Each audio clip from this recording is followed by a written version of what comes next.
Magandang araw sa inyong lahat. Ako po si Jason Avery R. Kalingasan.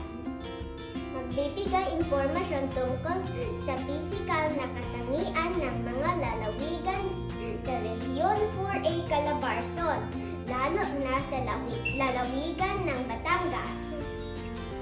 Ang Rehiyon 4A ay binubuo ng 5 lalawigan. Ang Cavite, Laguna, Batangas, Rizal, at Quezon. Narito ako upang ibahagi sa inyo ang ilang impormasyon tungkol sa Batangas na ang kabisera ay sa Batangas City.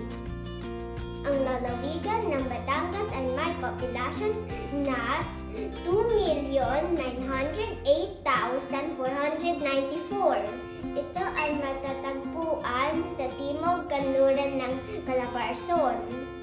Narito ang ilang pisikal na katangian ng Batangas. Ang una, may malawak na kapatagan. Pangalawa, may malawak na baybayin. Pangatlo, mayroon lawa at bulkan. At panghuli, meron din bahagi ng kabundukan. Narito naman ang mga natatanging pook pasyalan sa lalawigan ng Batangas. Una, ang Bulkan Taal, ang pinakamaliit na bulkan sa buong mundo. Pangalawa, Taal Church. Pangatlo, Bulkan Makulot. At ang panghuli at ang aking paborito ay Pico de Loro.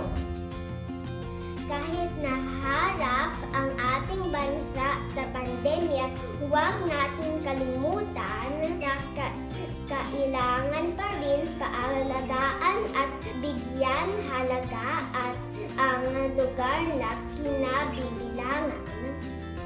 Maraming salamat sa inyong pakikinig. Paalam!